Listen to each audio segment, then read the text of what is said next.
출애굽기 15장. 오늘은 우리가 보아왔던 순서에 따라 20절부터 27절까지 이렇게 보겠습니다.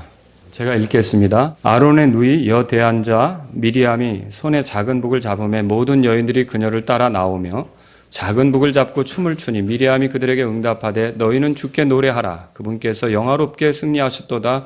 그분께서 말과 거기 탄 자를 바다에 던지셨도다 하였더라. 이와 같이 모세가 홍해에서 이스라엘을 데려가매 그들이 나와서 수르 광야로 들어가 광야에서 사흘 동안 갔으나 물을 찾지 못하였더라. 그들이 마라에 이르렀을 때 마라에 물들이 써서 마시지 못하였으므로 그곳의 이름을 마라라 하였더라. 백성이 모세에게 불평하며 이르되 우리가 무엇을 마시려 하매 그가 주께 부르짖었더니 주께서 그에게 한 나무를 보여주심으로 그가 그것을 물들에 던짐에 물들이 달게 되었더라. 거기서 그분께서 그들을 위하여 법규와 규례를 정하시고 거기서 그들을 시험하시며 이르시되 내가 주 내 하나님의 음성에 부지런히 귀를 기울이고 그의 눈앞에서 옳은 것을 행하며 그의 명령들을 귀담아 듣고 그의 모든 법규들을 지키면 내가 이집트 사람들에게 내린 이 질병 중 하나도 너희에게 내리지 아니하리니 나는 너를 치유하는 주니라 하시니라. 다 같이요. 그들이 엘림에 이르렀는데 거기에 우물 12개가 있었고 종려나무 70그루가 있었더라. 그들이 거기서 물들을 옆에 진을 치니라. 아멘. 여러분 거기 20절 보시면 21절 보면 노래라는 말을 찾으실 수 있어요. 찾으실 수 있죠? 네, 21절 노래. 그리고 24절에 보면은 불평 찾으실 수 있어요?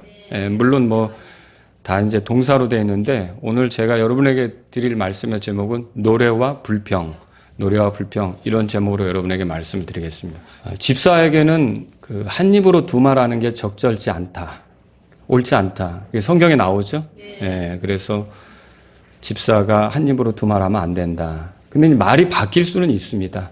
옛날에는 어떻게 말을 했는데 지금은 말이 달라질 수 있어요. 그게 달라지는 거는 이유와 사정이 있겠죠.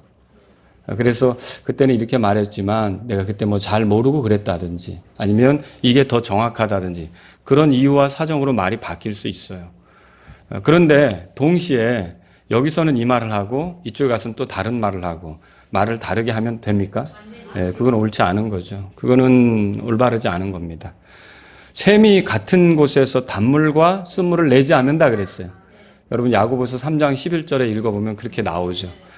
그래서 한 입에서 저주와 찬송이 같이 나오는 그걸 두고 야고보가 뭐라 그랬냐면 야고보서 3장 10절에 보니까 형제들아 이것들이 결코 그래서는 아니 되느니라. 그러니까 한 입을 가지고 찬송을 했다가 또 누군가를 저주했다가 이렇게 하면 된다는 겁니까? 이건 안 된다는 거죠. 사실 일반적으로 이 본문을 설교할 때는요 21절에서 보통 이렇게 끊어서 설교를 합니다. 왜 그러냐면 통상적으로 이제 설교자들이 21절까지가 출애굽에 관한 내용이라고 보는 거예요. 출애굽에 관한 내용은 21절에서 끝나는 거죠. 그리고 22절부터는 뭐냐면 광야 생활이 시작이 되는 거예요. 그래서 이걸 이제 끊어서 이렇게 나눠서 설교하는 게 가장 보편적인 건데 오늘 저는 이거를 두 개를 같이 좀 묶어봤어요. 제가 묶은 이유는 다른 게 아니고 이게 이스라엘이 찬송했던 입으로 또 불평을 하거든요. 근데 사실 이게 우리 모습일 수 있다는 겁니다. 내가 일을 하다가 열을 받아서 거친 말을 할 수 있어요. 그리고서 운전하다가 거친 말 할 때도 있고 뉴스 보다가 거친 말 할 때도 있고 웬 정말 탐탁지 않은 손님을 만나가지고 거친 말을 할 수도 있고 근데 그렇게 하고 나서 이렇게 잠깐 돌아보니까 주님 앞에 죄송한 거예요. 그래서 저쪽으로 가서 반성을 하는 거죠, 주님. 근데 왜 그렇게 반성을 하냐면 사실 아침에는 그 입을 가지고 주님을 노래했었거든요. 근데 노래한 입을 가지고 그렇게 막 했으니 내가 양심이 있어서 그게 허용이 안 되는 거죠. 이런 삶을 사실 우리가 많이 살고 있단 말이에요. 그렇죠. 그런데 이게 오늘 우리의 모습이기도 한데 저는 왜 이 말씀을 준비했냐면 우리가 노래하는 삶을 살았다가 상황이 좀 어려워졌다고 해서 불평하고 원망하고 낙담하고 이런 식으로 갈 게 아니라 정말 상황이 어떻든지 한결같이 주님을 신뢰하면서 노래할 수 있는 저와 여러분들이 될 수 있기를 바라서 이 말씀을 준비했습니다. 그래서 저는 이제 크게 두 가지로 20절에서 21절까지 노래에 관한 부분을 볼 것이고 22절부터 그 끝까지는 이제 불평에 관한 부분을 여러분하고 같이 이렇게 살펴보려고 합니다. 자, 먼저 노래에 관한 부분을 보죠. 여기에 등장하는 이제 그 인물이 하나가 특이한 인물이 있는데 여자예요. 미리암이라는 여자예요. 이 미리암을 어떻게 소개하고 있냐면 아론의 누이다. 한번 20절 다 같이 읽겠습니다. 시작. 아론의 누이 여대언자 미리암이 손에 작은 북을 잡음에 모든 여인들이 그녀를 따라 나오며 작은 북을 잡고 춤을 추니. 여러분 여기서 춤을 췄다라는 걸 보니까 굉장히 기쁘고 즐거웠다는 거예요. 뭐가 이렇게 기쁘고 즐겁죠? 자유를 얻었잖아요. 자유를 얻었잖아요. 우리도 제가 그때 있진 않았지만 역사적인 자료 이런 걸 보니까 1945년 8월 15일 우리나라가 일본으로부터 자유를 얻었을 때, 독립했을 때 뭐 사람들마다 거리로 나와서 만세를 외치고 굉장히 기뻐했었다는 걸 제가 이제 뭐 자료나 또 어르신들의 얘기 이런 걸 통해서 접하게 되었거든요. 이스라엘 백성이 이렇게 파라오의 통치 아래 있다가 거기서부터 자유를 얻었어요. 얼마나 기쁘겠어요. 그리고 파라오는 더 이상 쫓아올 수가 없어요. 그게 여전히 살아있다면 불안할 수도 있어요. 그죠? 그 군대가 여전히 뒤에 이렇게 쫓아와서 근접해가지고 언제든지 덮칠 수 있다면 불안할 수 있어요. 근데 이제 그런 불안, 이제는 다 사라졌어요. 걱정할 필요도 없어요. 왜 그렇게 됐죠? 홍해에서 다 파라오의 군대가 수장당했잖아요. 그러니까 얼마나 기쁘겠어요. 그래서 다 춤을 춘 거죠. 아주 기쁨을 표현한 게 20절에 나오고 있는 거죠. 근데 이 미리암이라는 여자가 아론의 누이이며 여대언자다 이렇게 소개되고 있는데 이 여자가 출애굽기 2장에도 등장합니다. 한번 펴보실래요? 출애굽기 2장에도. 그런데 이제 출애굽기 2장에는 이름이 나오지는 않아요. 그냥 그의 누이다 뭐 이런 식으로 나와요. 모세의 누이죠. 모세하고 아론이 형제잖아요. 그러니까 모세의 누이고 아론의 누이고 그러면 뭐 같은 집안 사람이죠. 그죠? 자, 그런데 여기 보시면 이 미리암이 어렸을 때 어떻게 했었냐면 모세를 왕의 명령에 따라 강에 버려야 됐어요. 근데 그때 이 미리암은 어떻게 했냐면 어머니가 만들어준 궤 안에 이 모세를 넣었는데 이 모세를 데려다가 강에 이렇게 띄웠단 말이에요. 띄웠는데 여러분 같으면 어떻겠어요? 왕의 명령이니까 그렇게 하긴 해야 되는데 내 동생을 그렇게 띄워야 될 때 어떨 것 같아요? 막 마음이 아프겠죠. 그리고 우리가 기도할 수 있다면 기도도 했을 거예요. 주님이 계시다면 우리 예쁜 아기를 좀 불쌍히 여겨주세요 라고 하지 않았겠어요? 도와주세요 라고 하지 않았겠어요?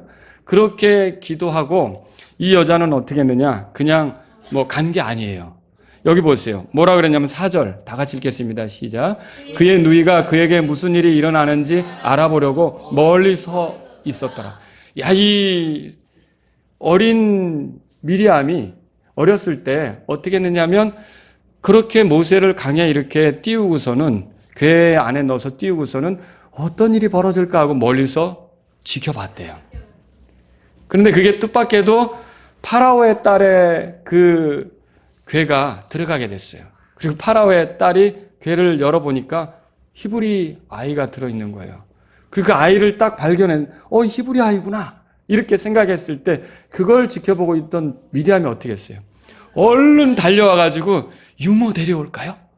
젖 먹이는 사람 데려올까요? 이렇게 했단 말이죠. 7절 다 같이 읽겠습니다. 시작. 그때 그의 누이가 파라오의 딸에게 이르되 내가 가서 히브리 여인 중에서 유모를 당신에게 불러와 그녀가 당신을 위해 이 아이에게 젖을 주게 하리까 하매. 자, 미리암은 아마도 이 어려운 상황, 위기의 상황에 분명히 주님, 우리 동생 좀 살려주세요. 불쌍히 여겨주세요. 그렇게 기도했을 수도 있습니다. 그런데 이 모세를 강물에 띄워놓고 그냥 물러간 게 아니라 무슨 일이 일어나는지 이렇게 지켜봤어요. 그리고 마침내 파라오의 딸이 이 모세를 발견했을 때는 얼른 가서 어머니를 데리고 오는 그런 아주 기지 이런 것들을 발휘했었던 여자죠. 근데 여러분 이 여자가 아주 어렸을 때 오래전에 그렇게 했었던 일이 나중에 지금 이렇게 된 거예요.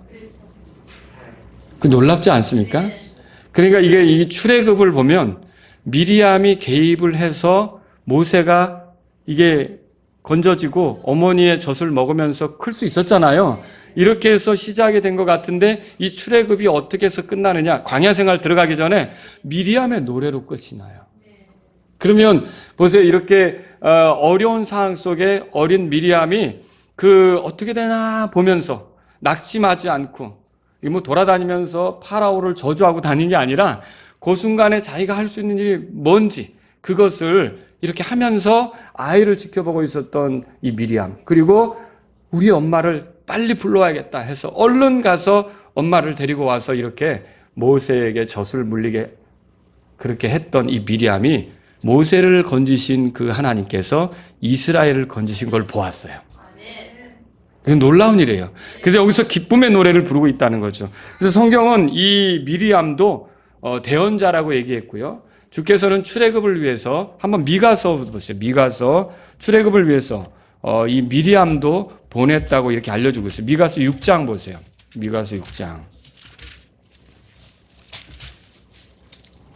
미가서 6장 3절 이르시되 오 백성아 내가 내게 무엇을 행하였느냐 무슨 일로 내가 너를 지치게 하였느냐 내게 증언하라. 이제 출애굽 얘기합니다. 4절 6장 4절 다 같이 읽겠습니다. 시작. 내가 너를 이집트 땅에서 데리고 나오고 종들의 집에서 너를 구속하며 내 앞에서 모세와 아론과 미리암을 보내었느니라. 그러니까 모세와 아론만 얘기하지 않고 주께서는 미리암도 내가 다 준비해서 보낸 것이다. 이렇게 말하고 있다는 것이죠. 여러분 이런 미리암이 마침내 기쁜 노래를 부르는 거예요. 오늘 본문으로 돌아가 보세요. 그래서 이 미리암이 그렇게 춤추는 여자들을 향해 21절에 이렇게 말합니다. 다 같이 읽겠습니다. 21절 시작. 미리암이 그들에게 응답하되 너희는 주께 노래하라. 그분께서 영화롭게 승리하셨도다. 그분께서 말과 거기에 탄 자를 바다에 던지셨도다 하였더라. 더 이상 그 말과 거기에 탄 자들로 인해 겁먹을 필요가 없어요. 완전한 자유를 얻게 된 거죠.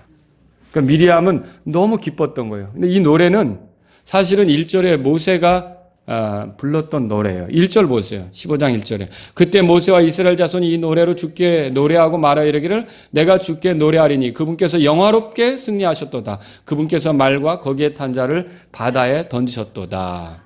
근데 이제 달라진 게 뭐냐면 모세는 내가 주께 노래하리니 그랬다면 이 미리암은 너희는 주께 노래하라. 그렇게 얘기를 하고 있어요. 그게 이제 달라진 거죠.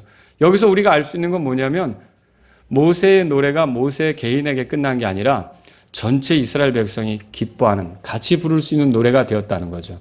여러분 이스라엘 백성은 건진받은 것이 너무 기뻐서 이렇게 노래를 했어요. 저와 여러분도 평생에 이렇게 주님으로 인해 우리가 죄에서 건진받고 사탄의 권세에서 건진받고 그렇죠? 이렇게 사망에서 건진받고 이렇게 된 것에 대해서 하나님께 감사하며 노래할 수 있는 저와 여러분들이 되기를 바랍니다. 여기 이제 두 번째 불평에 해당하는 부분을 보려고 그래요. 22절부터 보는데요. 이스라엘에게 어려움이 생겼어요. 어떤 어려움이냐면 홍해를 건넌 그들을 모세가 이제 수르 광야로 이렇게 이제 이끌고 가게 됐는데 사흘길 동안 물을 찾지 못했어요. 우리 22절 다 같이 읽겠습니다. 시작. 이와 같이 모세가 홍해에서 이스라엘을 데려가며 그들이 나와서 수르 광야로 들어가 광야에서 사흘 동안 갔으나 물을 찾지 못하였더라.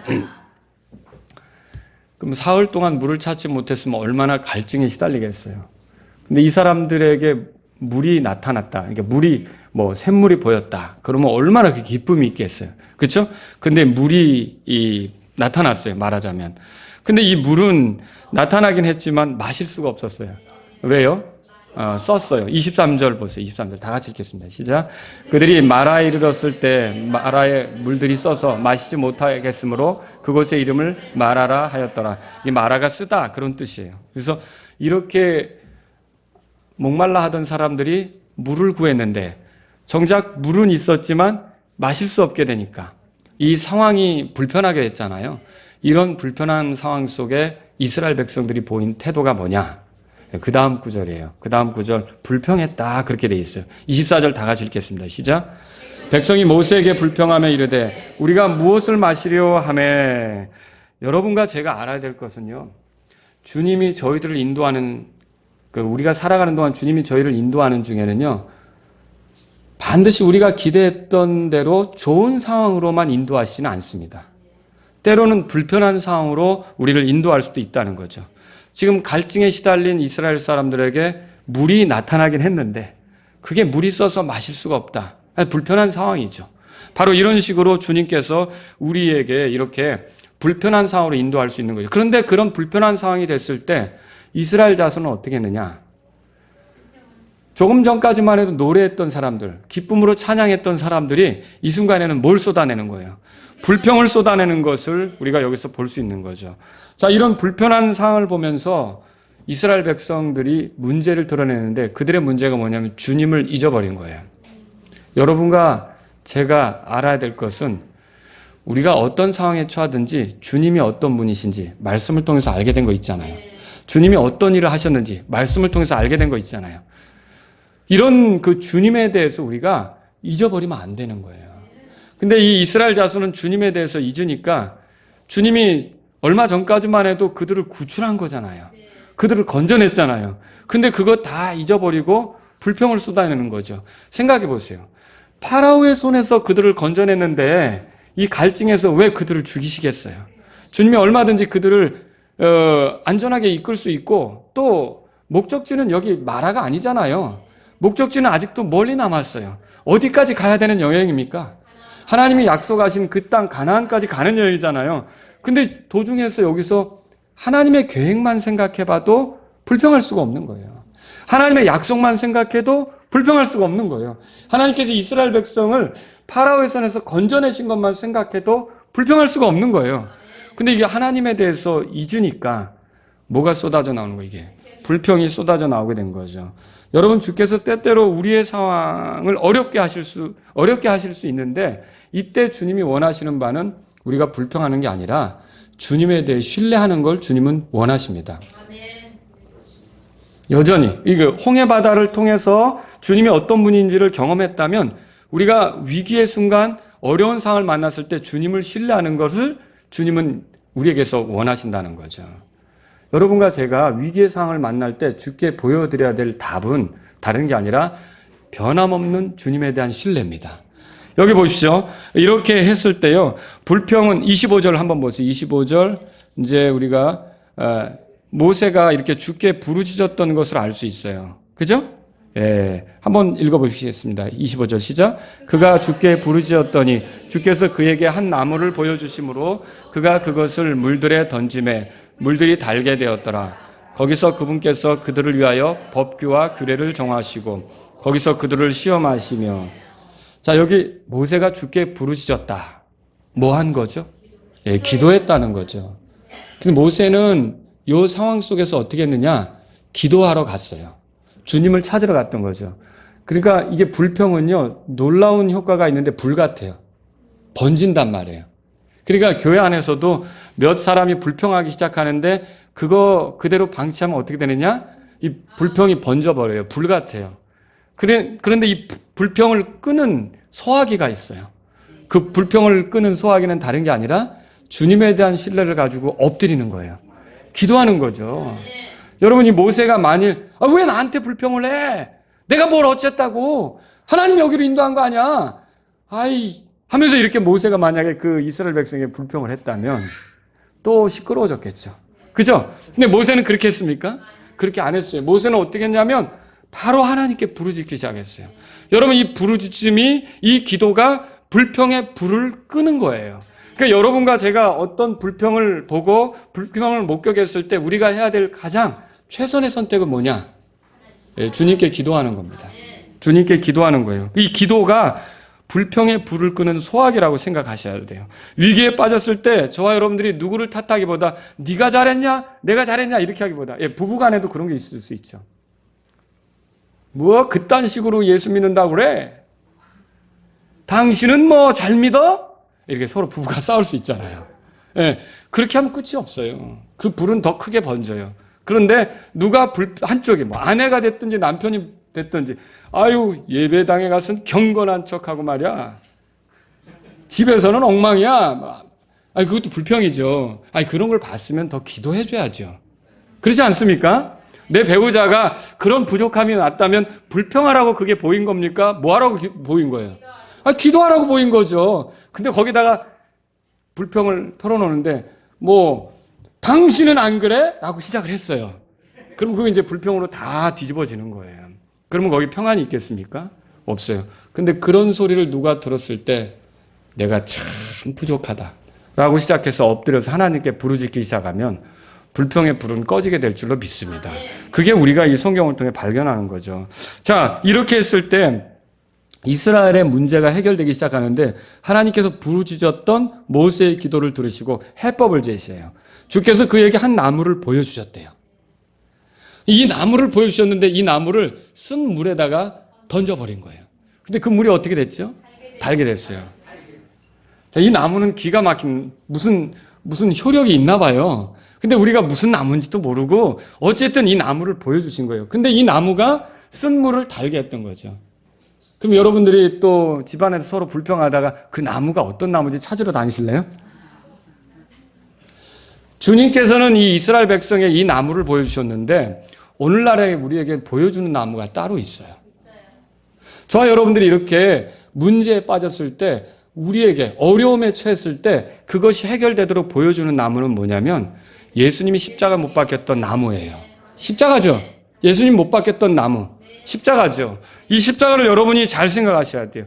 십자가를 깊이 생각할수록 여러분들이 쓰게 느껴졌던 것들이 달게 되는 것을 경험하게 돼요. 누가복음 한번 보세요. 23장에. 제가 왜 누가복음을 여러분에게 보자고 하냐면 지난주에 제가 이제 읽었던 성경 본문들은 누가복음이거든요. 근데 이제 아침에 이렇게 성경을 보면서 기도하면서 보니까 여기서 오늘 설교할 내용들을 또 이렇게 예로 보게 되더라고요. 저도 이렇게 살아가면서 사람들의 비난을 받은 적이 있어요. 여러분 없으십니까? 네, 비난을 받을 때 마음이 무척 아프잖아요. 그런데 이 누가복음을 보니까요. 23장에 보세요. 거기 예수님이 나오는데요. 예수님도 10절에 보세요. 그 10절에 우리 한번 보실래요? 10절에 다 같이 읽겠습니다. 시작. 수 제사장들과 서기관들이 서서 맹렬히 그분을 비난하더라. 그냥 비난하는 게 아니라 또 거기다가 수식어가 붙었는데 뭐라고 됐어요? 맹렬히 비난했대요. 그래서 제가 이거 읽으면서 내가 비난받은 건 명함도 못 내밀겠구나. 예수님은 정말 심하게 비난을 받으셨구나. 근데 이게 비난의 격이 다른 게 뭐냐면 저는 동료 인간들에게 비난받았어요. 근데 예수님은 창조주로서 피조물들에게 비난받으셨어요. 그리고 지극히 높으신 분으로서 천한 인간들에게 비난받으셨어요. 그리고 거룩한 존재고 죄도 없는데도 죄 많은 죄덩어리들이 뭐 잘났다고 그분에게 비난했어요. 여러분 그 의로운 자를 불의한 자들이 비난할 때 그거 진짜 못 봐주는 거 아닙니까?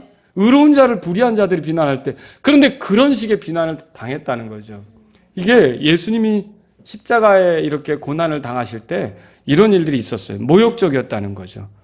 여러분 우리가 어려움을 당할 때마다 십자가에 못 박히셨던 예수님을 생각해 볼 필요가 있어요. 그러면 우리에게 쓰게 느껴졌던 것들이 달게 변하는, 이건 진짜 아무것도 아니다. 우리 주님에 비하면 아무것도 아니다. 이렇게 달게 변하는 경험을 하게 될 거라는 거죠. 저는 거짓된 모함에 빠진 적도 있어요. 하지만 십자가에 못 박혔던 예수님을 보니까 예수님은 거짓 증인들로 인해 거짓 고소를 당하셨고요. 2절에 보세요. 한번 읽어보죠. 2절. 시작. 그분을 고소하기 시작하여 이르되 우리가 보니 이 자가 민족을 그릇되게 하고 카이사르에게 공세 내는 것을 금하며 스스로 그리스도 곧 왕이라 하더이다. 아니 예수님이 민족을 그릇되게 하는 그런 분이래요. 이게 모함이죠. 이런 어떤 거짓 모함을 이렇게 할 수 있어요. 더군다나 예수님이 세금을 내지 말라고 했대요. 그런 적 있습니까? 베드로에게 얘기해서 낚시해가지고 물고기 나오면 그 입에서 동전 나오면 너와 나를 위해 세금을 내라고 했잖아요. 카이사르에게 것은 카이사르에게 이렇게까지도 말씀하셨는데 언제 예수님이 세금 내지 말라고 한 적이 있어요. 그런데 이렇게 거짓으로 모함하는 거죠. 자, 내가 하지도 않은 말을 했다고 이렇게 하고요. 이렇게 거짓으로 할 때 얼마나 우리 불편합니까? 근데 지금 예수님이 그런 걸 당한 거죠. 여러분과 제가 어려움을 겪을 때마다 예수님을 생각하셔야 돼요. 그러면 우리가 겪는 어려움들이 이미 다 예수님이 겪으셨더라고요. 그러면서 우리가 예수님의 길을 따라오도록 그런 아픔, 그런 어려움 속에 우리를 두시면서 주님을 알아가게 하시는 거더라고요. 그래서 저와 여러분들이 주님을 생각해야 돼요. 저는 사람들의 조롱을 당한 적도 있어요. 무시를 당한 적도 있어요. 근데 여러분 11절에 보세요. 11절. 누가복음 23장 11절. 자, 그래서 어느 날 아침에 제가 이 본문을 보면서 참 주님이 사람들에게 온갖 무시와 조롱과 이런 것들을 당하셨는데 내가 때때로 사람들에게 이런 어려움을 당한다고 이건 진짜 비교도 안 되는 거구나. 주님을 생각하면. 11절 다 같이 읽겠습니다. 시작. 자기 군사들과 함께 그분을 무시하며 조롱하고 그분께 화려한 긴옷을 차려입히고 그분을 빌라도에게 도로 보내니라 그랬어요. 자, 보세요. 헤롯이 군사들과 함께 그분을 무시했대요. 조롱했대요. 이런 것들을 볼 때 여러분과 저는요, 우리가 혹시 누군가에게 어떤 대우를 당하든지 그걸로 인해 불평하고 원망할 게 아니라는 거죠. 오히려 그게 우리에게는 달게 느껴질 때가 있어요. 어느 때 그러냐면요, 참 우리가 어떤 일을요, 잘하고도 고난을 당하고 끈기 있게 견디면 하나님께서 그건 받으실 만한 것이라고 베드로전서 2장 20절에 말해주고 있어요.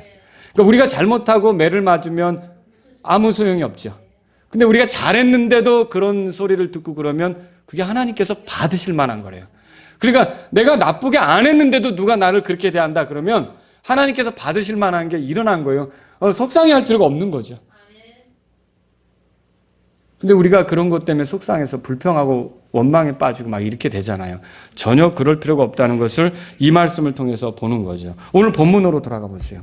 이스라엘은 주께 시험을 받는 것이었어요. 여러분 거기 25절에 보니까 거기서 그분께서 그들을 위하여 법규와 규례를 정하시고 거기서 그들을 시험하셨다 그렇게 돼 있어요. 그죠? 자, 법규를 정했는데요. 26절에 어떻게 하라는 건가? 26절에 이런 내용이 있어요. 다 같이 읽겠습니다. 시작.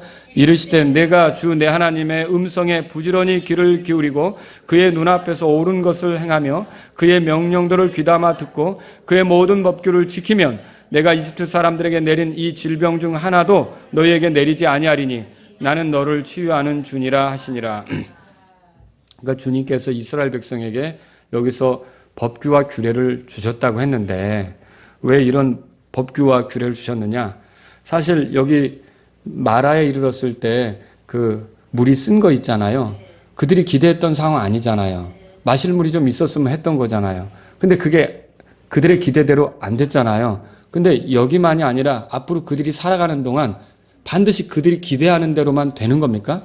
아니죠. 근데 그럴 때라도 이들이 여전히 이 26절에 나온 대로 주님의 음성을 부지런히 이렇게 이제 귀를 기울이며 존중하려고 하는가? 또 그 주님의 눈을 의식하고 주님에게 보여드리기 위해서 이렇게 바르게 살려고 하는가? 또 주님의 명령을 귀담아 듣고 그분의 명령을 지키려고 하는가? 이런 것들을 이제 앞으로 보시고 시험하기 위해서 이렇게 규례를 주셨다는 거죠. 법규를 주셨다는 거죠. 그러면서 주님이 뭐라고 그러셨냐면 만일 그렇게 기대치 못한 상황이 되었을 때라도 변함없이 주님을 신뢰하고 주님의 명령을 존중하고 또 주님의 음성을 순종하고 그렇게 지켜가면 이집트에 내리려고 내렸던 그 재앙들 중에 그 질병의 재앙 있잖아요. 그들 중에 어떤 것도 너희에게는 내리지 않겠다. 주님께서 그렇게 말씀하시는 게 이 본문 말씀이죠. 그리고 나는 너를 치유하는 주니라 그렇게 말씀하셨어요. 여러분 주님께서는요, 자신의 백성, 구속받은 백성이 이전과 다르게 살기를 원한다는 거 아십니까? 구원받기 전하고 다르게 살기를 원하셔요. 이스라엘 과거 보면 주인이 있었어요. 파라오가 주인이었어요. 근데 지금은, 그렇지 않습니다. 파라오는 사라졌어요. 그러면 누가 주인이에요? 주님이 주인이시죠. 근데 누가 주인인지를 정확히 모르면 그들이 어떻게 될까요? 자기 목소리를 낼 수가 있겠죠. 그리고 자기의 그런 뜻을 세우면서 저마다 주인 행세를 하겠죠. 그래서 주님은 여기서 법규와 규례를 주시면서 명확하게 누구를 따라야 되는지를 보여주시는 거예요. 그들이 구출받았다면 그들을 구출해 주신 주님께서 그들의 주인이시라는 거죠. 그래서 그들은 어떻게 되는 거예요? 그분을 존중하고 그분을 따라야 되는 거죠. 주님은 여기서 뭘 보여주고 있습니까? 구원받았다고 해서 제멋대로 사는 걸 절대로 원치 않으시는 거예요. 여러분 구원받았습니까? 그러면 내 멋대로 사는 거 아닙니다. 이게 구원받은 삶이 뭐냐? 구원받은 삶을 어떻게 정의하실래요? 천국 가게 됐다. 뭐 그렇게 말할 수도 있죠. 근데 이제 결과적으로 그게 올 거예요. 죄 용서 받았다. 이거 복된 일이죠. 그렇게 시작했으니까. 그런데 이 구원받은 삶이라는 건 뭐냐면요. 주인이 바뀐 거예요. 주인이 바뀐 거예요. 전에는 파라오가 주인이었지만 지금은 하나님이 주인이 되신 거예요. 전에는 파라오의 명령을 따랐지만 이제는 주의 법규, 규례를 따라서 살아야 되는 사람들이 된 거예요. 오늘날 우리가 구원받았다면 우리도 뭐가 바뀐 거예요? 그러니까 주인이 바뀐 거예요. 여러분 전에는 내가 주인이었어요. 그러나 이제는 예수님이 주인 된 거예요. 전에는 이제 내 뜻을 세우면서 살았어요. 그러나 이제는 주님의 말씀을 존중하면서 사는 거예요. 이렇게 바뀌는 게 구원받은 삶이라는 거죠. 만일 구원받은 자들이 이 같은 사실을 망각하고 계속 자기 멋대로 가면 여기 주께서 어떻게 말씀하셨냐면요. 이 이집트 사람들에게 내렸던 그 재앙들을 그들에게도 주실 수 있다는 거죠. 그러니까 믿는 자가 하나님은 우리에게 은혜를 베푸시는 분이에요. 여러분 그렇게 믿으시죠? 근데 이런 은혜에도 불구하고 그 은혜를 자꾸 차버리면서 고집스럽게 자기 멋대로 가면서 구원받기 전에 삶의 방식을 떨어버리지 않는다. 그러면 어떻게 되느냐? 주님께서는 이집트 사람들을 다룰 때 그 방식으로 이스라엘을 다룰 거다라고 얘기했던 것처럼 믿지 않는 자들을 다룰 때 그때처럼 우리를 다루실 수도 있는 거예요. 우리가 구원을 잃어버린다는 얘기가 아닙니다. 그래서 여러분 구원받은 삶이 뭡니까? 파라오에게서 벗어난 것만이 아니라 하나님께로 들어간 걸 알아야 돼요. 그리고요, 노예 생활을 끝낸 것만이 아니라 이제 하나님을 섬기는 자로서의 생활이 시작됐다는 걸 알아야 된다는 거죠. 그래서 회개한 삶이, 회개 열매가 나타나는 삶이 진짜 구원받은 삶이라 할 수 있는 거죠. 그거 없으면서 구원 타령을 한다. 그러면 그 사람은 주님의 은혜를 가볍게 다루는 사람이 되는 거죠. 저 여러분들이 건진받았다면요, 분명히 주인이 바뀐 사람들이라는 것을 알 필요가 있는 거죠. 하나님께서는요, 친히 아무도 시험하지 않는다고 그랬어요. 여러분 읽어보셨습니까? 야고보서 1장에 나오죠. 사람들이 시험 받는 건 무엇 때문에 시험 받는 거예요? 자기의 욕심, 그죠? 그거에 이끌려서 이렇게 유혹을 받고 그렇게 되는 거죠. 근데 거기서 이제 하나님이 아무도 시험하지 않는다는 말은 그 무슨 말이냐면 미혹하거나 유혹하지 않는다는 뜻이죠. 하나님께서 그런 분은 아니시라는 거예요. 근데 오늘 본문 말씀 보세요. 여기에 보니까 25절 끝에 법규와 규례를 정하시고 거기서 그들을 뭐 했다고 돼 있어요? 여기는 또 시험했다고 돼 있잖아요. 그럼 이 시험하고 그 시험은 뭐가 어떻게 다른 겁니까? 이 시험이라는 단어는요, 거의 무슨 의미와 같으냐면 테스트와 같아요. 테스트. 여러분 창세기 22장 1절에 하나님께서 아브라함을 시험하시려고 이렇게 시작이 돼요. 근데 그게 테스트예요. 근데 물론 거기서 아브라함이 아들에 대한 애착이 심했을 수 있어요. 근데 그 유일한 아들이라도 나에게 바칠 수 있는지 테스트하는 거잖아요. 그리고 테스트를 하시고서는 마침내 이삭을 칼로 이렇게 내리치려고 할 때 멈추게 하면서 하나님께서 뭐라고 말씀하십니까? 예, 제가 성경에서 보니까 이렇게 써 있더라고요. 내가 하나님을 두려워하는 줄 내가 이제 아노라. 그러니까 이게 테스트에 합격했다는 거죠. 테스트에 합격했다는 거예요. 그러면 여러분 하나님은 이런 테스트로 우리의 어떤 결과를 알고 뭐 이런 겁니까? 그분은 영원하신 분 아니에요? 전지하신 분이잖아요. 그러면 그분은 이미 다 모든 걸 알고 있는데요. 근데 여기서 시험한다는 의미는 뭐예요? 그래서 이게 입증한다는 거예요. 그의 상태가 어떤지를 드러낸다는 거예요. 그게 명백하게 드러나도록 한다는 거죠. 그래서 하나님께서는 그가 어떤 마음으로 있는지, 어떤 믿음으로 사는지를 이렇게 드러내 보이는 게 여기서 우리가 말하는 지금 시험이고 테스트다 이렇게 할 수 있는 거죠. 여러분 오늘날 우리가 상황이 어려울 때 생각해야 될 게 있어요. 그때가 바로 우리가 하나님 앞에 답을 써야 될 때라는 거죠. 상황이 어렵잖아요. 그때가 바로 사실 어떻게 보면 우리가 테스트 받고 있는 것일 수 있다는 거죠.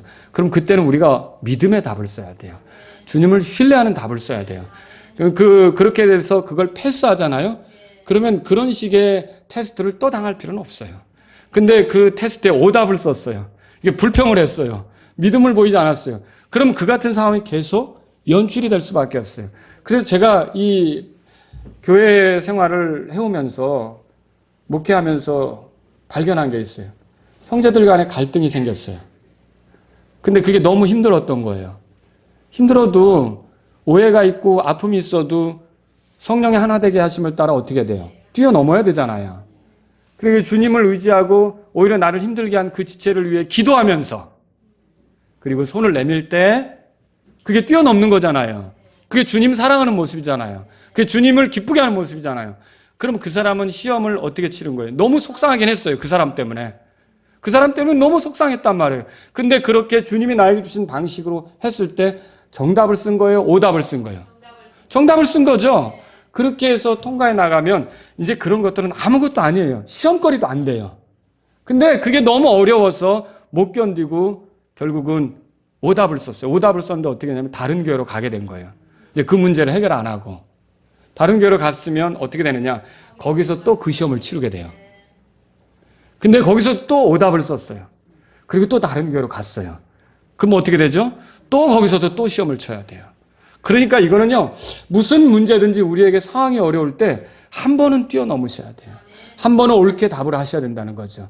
그런 것들을 여러분이 알고 상황이 어려울 때마다 내가 지금 하나님께 바르게 답을 해야 될 시간이구나.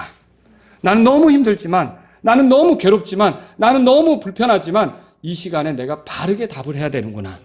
주님을 신뢰하는 답, 믿음으로 하는 답, 이런 답을 해야 되는구나. 여러분과 제가 그렇게 생각하시면서 가야 된다는 거죠. 여러분, 상황이라는 건 바뀔 수 있는 거예요. 주님은 그러니까 우리가 상황이 바뀌도록 매달리는 것보다 이 상황에 들어가면 거기에 맞게 우리가 이 상황이 어렵다 그러면 믿음을 보여드리는 걸 원하고요. 좋은 상황에 들어갔다 그러면 우쭐대고 하나님 잊어버리는 게 아니라 그 속에서도 겸손한 걸 원하는 거예요. 상황은 주님이 어떻게 쓰든지 주실 수 있는 거죠. 중요한 건 우리가 주님을 신뢰하면서 가느냐는 거예요. 27절 보세요. 상황이 바뀌는 게 27절에 나오죠. 27절 읽겠습니다. 시작. 그들이 엘림에 이르렀는데 거기에 우물 12개가 있었고 종려나무 70그루가 있었더라. 그들이 거기서 물들 옆에 진을 치니라. 우물이 12개나 있었대요. 그 각 지파마다 하나씩 가져도 되겠죠. 그죠? 얼마나 풍부했겠어요. 야, 그 엘림이라는 곳이 있었고요. 그 다음에 여기 보니까 그 종려나무는 70그루가 있었대요. 이 종려나무가 굉장히 크게 이렇게 70그루가 있었다면 그늘도 되고 시원한 그런 이제 장소가 됐겠죠. 이들이 여행하는 데서 이렇게 귀한 그런 공간이 이렇게 이제 주어진 거예요. 상황이 바뀐 거예요. 근데 여러분 이렇게 상황이 바뀌었을 때 보세요. 자, 거기에 물들 옆에 진을 쳤다고 그랬죠? 진을 쳤는데 여러분과 제가 이제 이후로 성경을 보겠지만 여기서 이스라엘이 주저앉고 다 모든 여행을 끝냈습니까? 아니에요. 이건 뭐죠? 잠깐 쉬는 곳이죠. 하나님께서 우리에게 격려하시고 위로를 줄 수 있어요. 우리가 살아가는 동안 뭔가 많이 부족했고 힘든 시절이 있었지만 또 하나님께 갑자기 내 형편을 편하게 해주시고 또 인정받게 해주시고 또 돈도 모으게 해주시고 또 여유롭게 해주실 수도 있는 거예요. 하나님께서. 근데 우리가 그때도 잊지 말아야 될 게 뭐냐면 우리는 거기에 눌러앉기 위해 있는 자들이 아니라 하나님의 부르심의 목적에 맞게 여행하는 자리라는 생각을 하셔야 되는 거죠. 그게 바로 우리가 주님 앞에서 옳게 가는 거라는 거죠. 상황이 좋을 때 우리는요, 너무 좋아가지고 주님이 우리를 부르신 목적에 맞게 도전하는 거, 나아가는 거, 이런 걸 안 하려고 할 수 있다는 거죠. 이건 주님이 기뻐하시지 않는다는 거예요. 자, 오늘 말씀을 보면요, 노래했던 사람들의 불평에 대해서 이렇게 보게 돼요. 이게 가능합니까? 네, 가능하니까 여기 성경에 써 있죠. 여러분 그런 경험 없으세요? 분명히 주일날 예배드리고 나가다가 입으로 거친 말 하는 경우. 아니 그런 경우 많대요. 뭐 산기도 갔다가 은혜 많이 받고 버스 이렇게 이제 쭉 대절했는데 거기 이제 딱 올라가지고 자리 잡기 하다가 서로 가방 휘두르면서 싸우기도 한다 그러고. 이게 뭐 은혜 다 까먹는 거죠. 이렇게 말하자면 그런 식의 이렇게 삶을 살 수 있는 게 우리 인간들이라는 거죠. 사람들이라는 거죠. 근데 주님은 그걸 원치 않는 거예요. 주님은요, 우리가 주님을 노래하는 입으로 계속 믿음의 고백을 하기를 원하시는 거예요. 불평하거나 원망하며 가는 걸 원치 않는다는 거죠. 그러면 저와 여러분들이 계속 주를 노래하려면 상황이 어려울 때 혹은 상황이 좋을 때 어떻게 답을 써야 합니까? 여러분, 제가 몇 가지로 말씀드리고 끝낼게요. 첫 번째는 뭐냐면 상황이 어려울 때 할 수 있는 일들을 하셔야 돼요. 힘들어졌어도 할 수 있는 일들을 하셔야 되는 거예요. 이걸 미리암한테서 보는 거예요. 모세를 강물에 띄워놓고 어디론가 가서 미리암이 펑펑 울었습니까? 아니면 사람들 만나서 파라오를 저주하며 이런 극악무도한 자가 있다고 떠들고 다녔습니까? 미리암은 뭐 했어요, 거기서? 자기가 할 수 있는 일을 했던 거예요. 모세는 어떻게 될까라고 지켜보고 있었던 거죠. 그리고 그렇게 했던 것이 헛되지 않아 그 물가에서 건진받은 모세가 이스라엘 백성을 건져내는 하나님의 도구로서, 물론 하나님께서 건지셨지만 그런 엄청난 일을 하게 되는 결과를 미리암이 보게 된 거죠. 저와 여러분들이 상황이 어렵다고 우리가 할 수 있는 일들로부터 달아나려고 해서는 안 되는 거예요. 상황이 어렵지만 내가 할 수 있는 일이 뭔지, 주님이 나에게 주신 일들 있잖아요. 그런 것부터 거창한 일이 아니어도 좋아요. 주님이 나에게 주신 그런 일들부터 하나씩 하나씩 성실하게 해나가는 거 필요하다는 거죠. 힘들면 도망가려고 하는 사람들이 있어요. 목사도 힘들면 가방 싸려고 하면 교회를 몇 개나 하고 말걸요. 그렇지 않겠습니까? 그런데 어때요? 힘들어도 또 기도해야 되는 경우가 있는 거예요. 성도 여러분도 마찬가지죠. 힘들다고 교회를 계속 옮겨버렸다면 어떻게 될까요? 아마 평생에 교회를 한 30개, 40개 다닐 수도 있는 거고.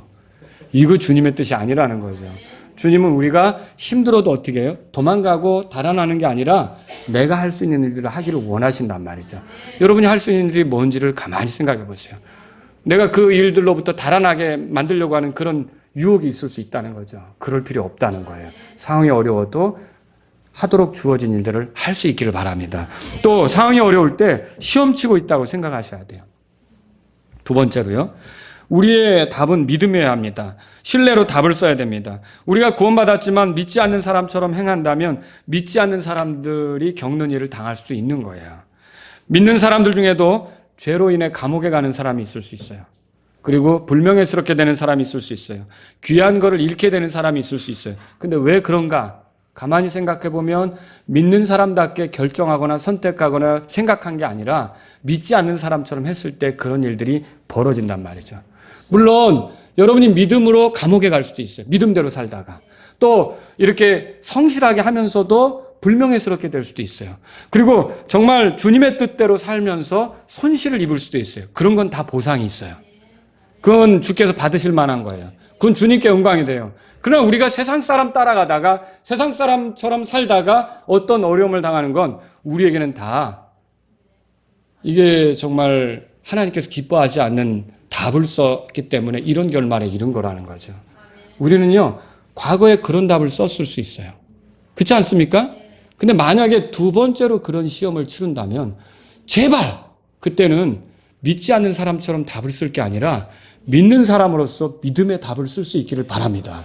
그것이 주님이 우리에게 원하는 거예요. 그래서 주님께서는 우리가 믿는 사람답게 주님의 인도하심 속에서 더 든든하게 힘있게 나아가기를 원하는 거죠. 세 번째로 드리고 싶은 말씀은요. 상황이 좋을 때 여러분 나아가야 할 방향을 잃지 말기 바랍니다. 인생을 살아가다가 마라의 쓴물과 같은 환경에 처해질 때가 있지만 하나님은 꼭 그런 환경에만 두지 않습니다. 우리를 넉넉하게 해줄 때 있어요. 우리를 위로해 주시고 격려해 주시는 풍요로운 환경으로 이끌 수 있어요. 사람들에게 인정받게 하고요. 또 이제 사람들에게 이제 내가 어느 정도 그 사람들에게 도움이 되게 하고요. 많은 사람들이 내게 와서 또 이렇게 도움을 받고요. 이런 좋은 시절을 우리에게 주실 수도 있다는 거죠. 많은 면에서 그래요. 그런데 여러분 그때 우리가 생각해야 될 게 뭡니까? 아, 이게 너무 좋구나 라고 생각하고 거기에 안주하는 게 아니에요. 우리는 그 상황을 쫓아가는 게 아니에요. 우리는 주님의 부르심을 쫓아가는 거예요. 주님이 우리에게 약속하신 걸 쫓아가는 거예요.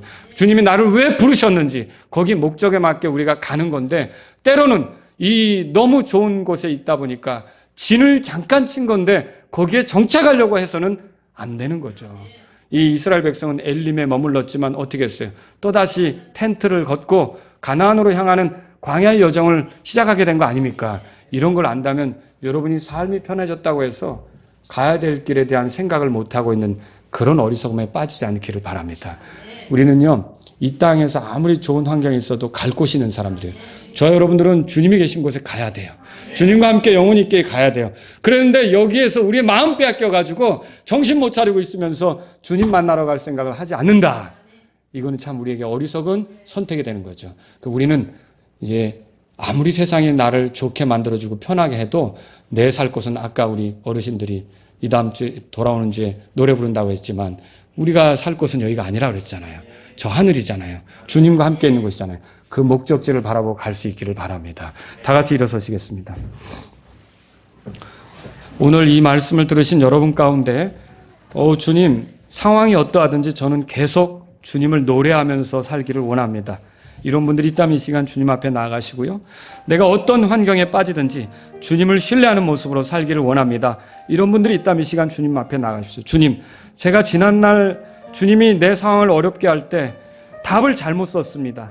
그러나 내게 다시 어려움이 온다면, 내 상황이 힘들어진다면 이번에는 답을 제대로 쓰고 싶습니다. 저에게 함께 하셔서 믿음으로 답을 쓸 수 있는 사람이 되게 해주십시오. 이런 마음이 있다면 이 시간 주님 앞에 나가십시오. 주님, 제가 불평을 들을 때 불평하기보다는 주님께 부르시죠. 불평을 진화시키는, 불평을 끄는 그런 사람이 되기를 원합니다. 이런 분들이 있다면 이 시간 주님 앞에 나가십시오. 상황이 좋다고 안주하지 않고 제 나아갈 방향에 대해서 확고히 하면서 나아가길 원합니다. 이런 분들이 있다면 이 시간 주님 앞에 나아가십시오.